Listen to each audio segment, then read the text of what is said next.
Pendidikan Kesihatan tahun 2 jangan terpengaruh oleh Cikgu Hazuan.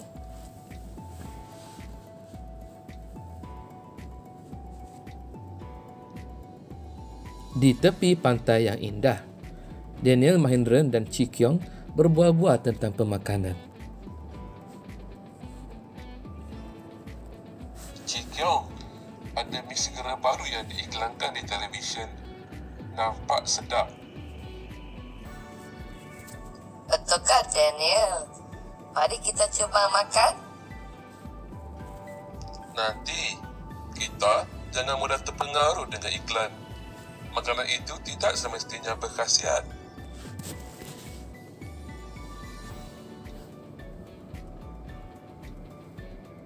Chee Kiong dan Daniel mahu mencuba mi segera baru.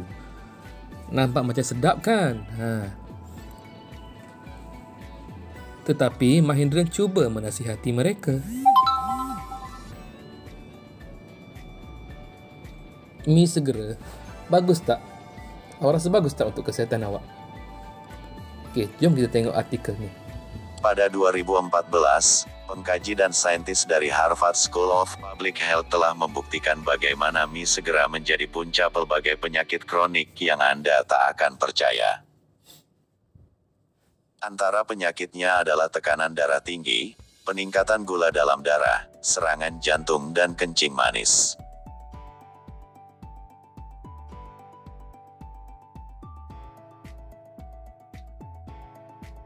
Frank Hu, Professor of Nutrition and Epidemiology at HSPH and senior author of the study, discouraged frequent consumption of instant noodles in an August 20, 2014 New York Times article.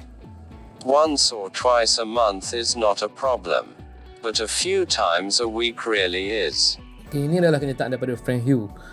Dia menyatakan kekerapan untuk kita ambil mi segera ni kalau boleh dua kali sebulan tu tak ada masalah. Tapi kalau kita ambil beberapa kali seminggu itu tidak bagus untuk kesihatan awak.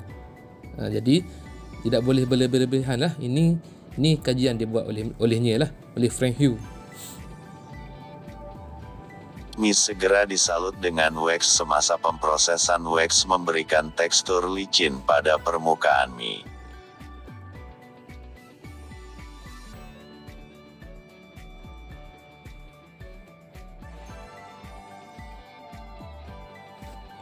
Makanan berkhasiat dan tak berkhasiat. Jom kita pergi lebih menyeluruh. Ciri-ciri makanan yang berkhasiat. Nombor 1, makanan itu mestilah mempunyai komposisi yang seimbang. Kedua, kandungan serat yang tinggi, yang cukup. Okay. Nombor 3, tiada MSG. Yang keempat, sedikit kandungan garam. Nombor 5, sedikit minyak. Dan 6, sedikit pengawet. Jom kita pergi lebih detail lah. Okay. Nombor 1, komposisi seimbang. Apakah bermaksud dengan komposisi seimbang? Okay, ingat lagi tak yang kita belajar minggu lepas, iaitu pinggan sihat Malaysia. Satu pinggan tu mesti kena ada buah-buahan, separuh buah-buahan dan sayur-sayuran, suku ikan, ayam, daging dan kekacang, suku nasi, mi, roti, bijirin, produk bijirin dan ubi. Ini adalah contoh pinggan yang sihat, yang maknanya seimbang. Dalam pinggan tu semua ada. Awak boleh praktikkan. Contoh ini, contoh gambar yang dipraktikkan lah oleh kita ni. Awak boleh praktikkan. Tengok, sayur separuh, sayur dengan buah separuh pinggan, ikan suku, ikan dengan nasi suku-suku. Jangan nasi separuh pula. Okey, nombor 2, kandungan serat yang tinggi. Kandungan serat yang tinggi ni bermaksud kena contoh makanan yang serat tinggi seperti buah dan juga sayur-sayuran. Ini untuk penghadaman awak lah. Nombor 3, tiada MSG. MSG bermaksud perasa makanan. MSG terlampau banyak buat makanan rasa sedap, tapi bahaya untuk badan kita. Okey, contoh makanan yang tak ada MSG yang boleh dimasak sendiri di rumah. Makanan dimasak oleh ibu ni biasanya kurang MSG. Sedikit garam.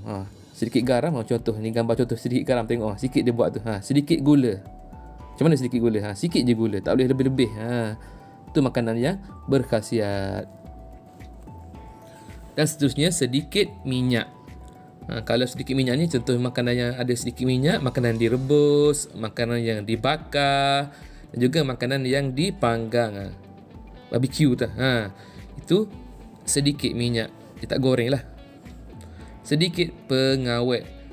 Jadi makanan tahan lama. Pengawet ni untuk jadikan makanan tahan lama.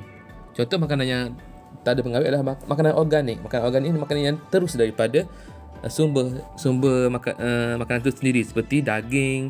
Dia tak pergi ke kilang lah, dia tak proses kat kilang. Buah direct daripada tempat yang diambil tu. Buah-buahan dan daging-daging, susu. Okey, ciri-ciri makanan yang tak berkhasiat pula. Okey.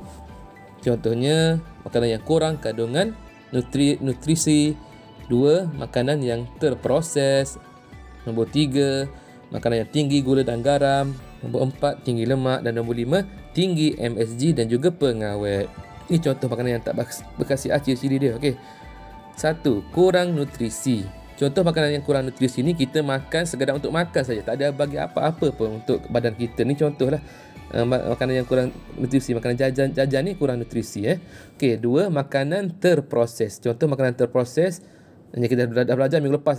Contoh makanan segera lah, makanan daging burger, hotdog dan juga nugget ni adalah makanan yang terproses. Nombor 3, tinggi gula dan tinggi garam. Makanan yang tinggi gula ni best tapi tak elok untuk badan kita. Kita dah belajar minggu lepas kan. Dia boleh bawa kegemukan juga. Okey, contoh ni minuman-minuman yang tinggi gula dan juga kek. Kek pun kandungan gula dia sangat tinggi. Coca-Cola dan juga ni adalah contoh makanan yang tinggi garam. Kita makan, kita tak tambah lagi garam dalam makanan tu. Tak elok untuk badan awak. Okey. Tinggi lemak. Contoh makanan yang tinggi lemak seperti kek, icing dan juga cheese serta makanan bergoreng dan juga mayonis. Dah belajar minggu lepas kan? Ingat tak? Okey. Ini adalah contoh makanan yang tidak berkhasiat lah. Tinggi MSG dan pengawet. Makanan yang best. MSG ni buat makanan rasa best. Dia tinggi, terlalu tinggi ni tak elok untuk badan awak. Contoh makanan yang diawet. Makanan diawet seperti ikan bilis, udang kering, ikan masin, ikan pakasam, daging salai, telur masin, jeruk sayur, jeruk buah, acar buah, belacan, cecaluk dan budu. Ini bukan cikgu cakap tak boleh makan langsung. Ini kita kena kurangkan pengambilan dia. Okey, ni contoh MSG, gambar MSG yang sentiasa digunakan, dan Ajinomoto ni adalah sentiasa digunakan di kedai-kedai. Ni kalau terlebih MSG ni tak elok juga. Sikit-sikit tak apa. Okey. Itu sahaja untuk video hari ini. Sekian, terima kasih.